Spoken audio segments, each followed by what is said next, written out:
नमस्कार, शाम के 7 बजने वाले हैं। वक्त है अपना बिहार का और आपके साथ मैं हूं शिप्रा झा।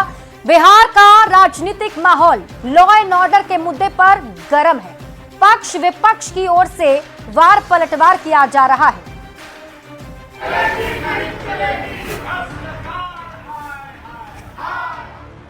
हाथ में तख्ती और जुबान पर नारे। विधानसभा के बाहर नारेबाजी तो विधानसभा के अंदर भी हंगामा। नहीं होना चाहिए कतई।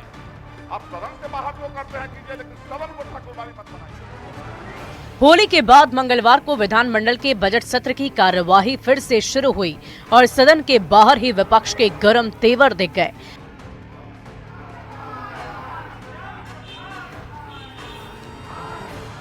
अपराध और विधि व्यवस्था के मुद्दे पर विधानसभा के बाहर प्रदर्शन के साथ ही सदन के अंदर भी जोरदार हंगामा हुआ।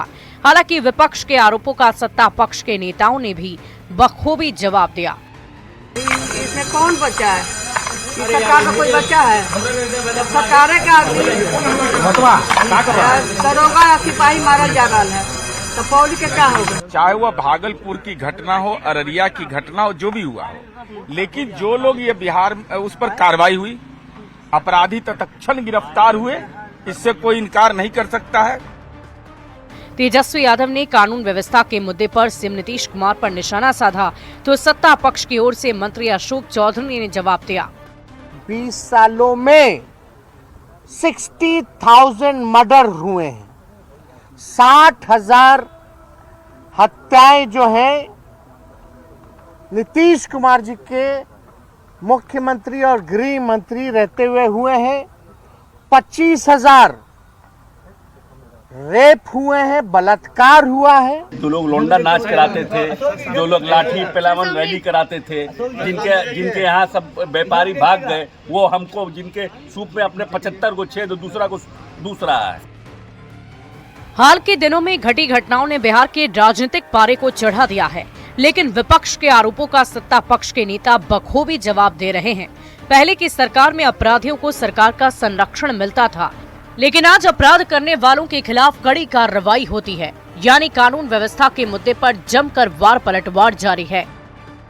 न्यूज 18 के लिए पटना से शैलेंद्र कुमार, अमित कुमार, संजय कुमार, आनंद अमृतराज के साथ ब्यूरो रिपोर्ट। तो बिहार में आरजेडी कानून व्यवस्था पर सवाल उठा रहा है।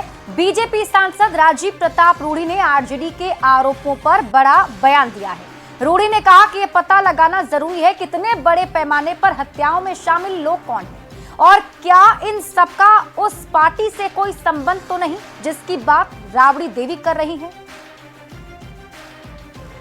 ये पता लगाना बड़ा जरूरी है कि आखिर ये लोग कौन है जो इतनी बड़ी संख्या में हत्या कर रहे हैं, करा रहे हैं, और शायद कोई लिंक तो नहीं है उस पार्टी का जिसकी राबड़ी देवी बात कर रही हैं।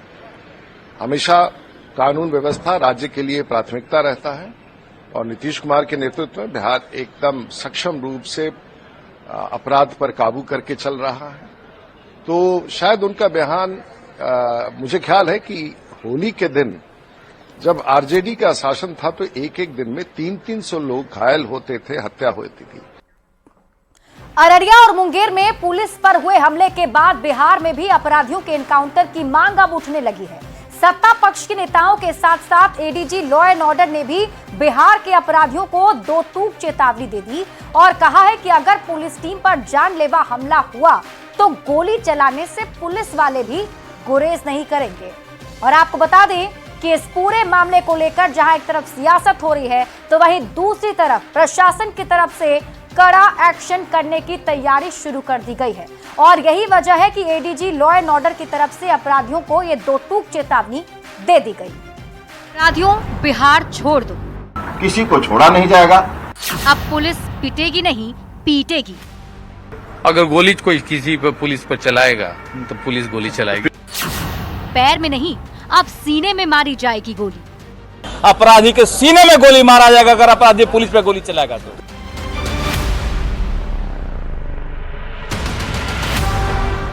पहले अररिया में पुलिस पर हमला, फिर मुंगेर में एएसआई की हत्या। पुलिस की कार्यशैली पर तो सवाल खड़े किए।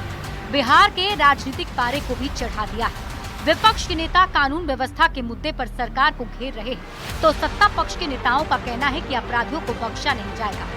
कितने बड़े कद्दावर क्यों नहीं हो, कानून के हिसाब से बिहार में कोई बचने वाला नहीं है।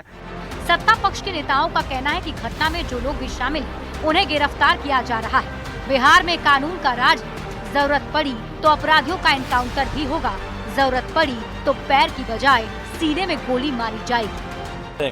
कि अपराधी अगर पुलिस पे गोली चलाएगा तो पुलिस जवाबी कार्रवाई करने के लिए स्वतंत्र है। अपराधी के सीने में गोली मारा जाएगा अगर अपराधी पुलिस पे गोली चलाएगा। एडीजी लॉ एंड ऑर्डर ने बिहार के अपराधियों को 2 टूक चेतावनी दी और कहा कि अगर पुलिस टीम पर जानलेवा हमला हुआ तो गोली चलाने से पुलिस वाले गुरेज नहीं करेंगे। अगर हमें उनका अटैक, उन पर हमला जानलेवा लगे तो हम उनके पर गोली भी चला सकते हैं। इसमें कहीं कोई कंफ्यूजन हमारे किसी भी जवान और अधिकारी। वहीं एडीजी पुलिस मुख्यालय कुंदन कृष्णन ने कहा है कि गोली का जवाब गोली से दिया जाएगा। इनकाउंटर कोई करता नहीं है, आत्मरक्षार्थ गोली चलाता है। चलाएगी पुलिस? अगर गोली कोई किसी पर पुलिस पर चलाएगा तो पुलिस। यानी अब बिहार में अपराधियों की खैर नहीं। 2005 की तरह या तो बिहार छोड़ दें या फिर अपराध का रास्ता छोड़ दें। न्यूज़ 18 के लिए पटना से अमित कुमार और आनंद अमृतराज के साथ ब्यूरो रिपोर्ट।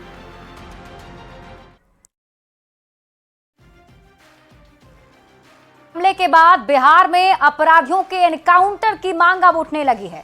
सत्ता पक्ष के नेताओं के साथ साथ एडीजी लॉ एंड ऑर्डर ने भी बिहार के अपराधियों को ये 2 टूक चेतावनी दे दी और कहा कि अगर पुलिस टीम पर जानलेवा हमला हुआ तो गोली चलाने से पुलिस वाले भी गुरेज नहीं करेंगे। और देखिए, बिहार में पिछले कई दिनों से खाकी भीड़ के निशाने पर है। आज भी 4 जगहों पर पुलिस टीम पर हमला बोला गया। बिहार पुलिस पर लगातार हमले के बाद कई सवाल उठ रहे हैं। क्या बिहार में अपराधियों का मनोबल बढ़ गया है? ये सबसे बड़ा सवाल है। होगा 1 सेकंड नहीं देरी लगेगा। ये सिर्फ और सिर्फ नीतीश कुमार फैसला कर सकते हैं।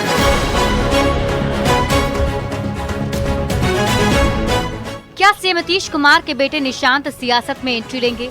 बिहार की सियासत में इस बड़ा सवाल बना हुआ है। होली के दिन कुछ ऐसी तस्वीरें सामने आई हैं, जिसके बाद फिर से कयास लगने शुरू हो गए कि निशांत जल्द ही राजनीति में एंट्री ले सकते हैं। पटना में तो जेडीयू समर्थकों ने निशांत के समर्थन में पार्टी कार्यालय के बाहर पोस्टर लगाकर ये भी लिख दिया, बिहार की मांग सुन लिए निशांत, बहुत बहुत धन्यवाद। निशांत की सियासत में एंट्री को लेकर सियासी चर्चाओं का दौर जारी है। जेडीयू एमएलसी भगवान सिंह कुशवाहा का कहना है कि निशांत कुमार कब राजनीति में आएंगे ये नीतीश कुमार और पार्टी के वरिष्ठ नेता तय करेंगे। साथ ही उन्होंने ये बात भी कह दी कि जब निशांत कुमार राजनीति में आ ही जाएंगे तो फिर लालू प्रसाद और नीतीश कुमार में क्या अंतर रह जाएगा। वहीं मंत्री अशोक चौधरी ने कहा कि निशांत को जिस दिन राजनीति में आना होगा 1 सेकंड देरी नहीं लगेगा। निशांत को जिस दिन राजनीति में आना होगा 1 सेकंड नहीं देरी लगेगा, जिस दिन नेता नीतीश कुमार और निशांत का मन बन जाएगा। उनके बेटे नहीं बन सकते। मतलब है अब लालू यादव नीतीश कुमार में क्या अंतर है? आपको लगता है कि एंट्री नहीं होनी चाहिए? अंतर होना नहीं चाहिए। निशांत के राजनीति में आने की तमाम सियासी कयास के बीच सवाल ये भी कि निशांत क्या चाहते हैं।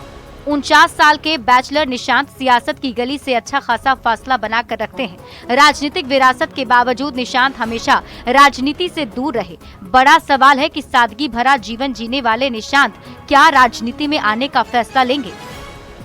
न्यूज़ 18 के लिए पटना से आनंद अमृतराज, संजय कुमार के साथ धर्मेंद्र कुमार की रिपोर्ट। तो बिहार की राजनीति में फिलहाल ये बड़ा सवाल बना हुआ है कि क्या सीएम नीतीश कुमार के बेटे निशांत राजनीति में आ जाएंगे। हालांकि इसका जवाब नीतीश कुमार ही जानते हैं और निशांत कुमार, लेकिन बयानबाजी जरूर शुरू हो गई है। बढ़ेंगे आगे और बात अगली खबर की भी करेंगे।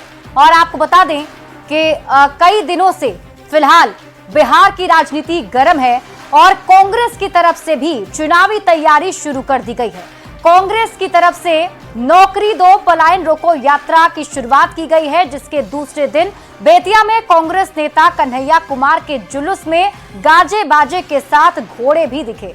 इस दौरान कन्हैया कुमार ने बिहार सरकार पर जमकर हमला बोला। यात्रा के दौरान कांग्रेस के नेता लोगों से मुलाकात कर उनका फीडबैक ले रहे हैं, साथ ही सरकार की विफलताओं को भी गिना रहे हैं।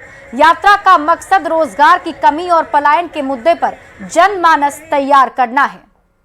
यात्रा आपने बार बार पूछा ये यात्रा किस लिए है। ये यात्रा अन्याय के खिलाफ न्याय के लिए है। ये यात्रा नौजवानों के ऊपर जो अत्याचार हो रहा है उस अत्याचार से मुक्ति के लिए है। ये यात्रा संघर्ष की यात्रा है।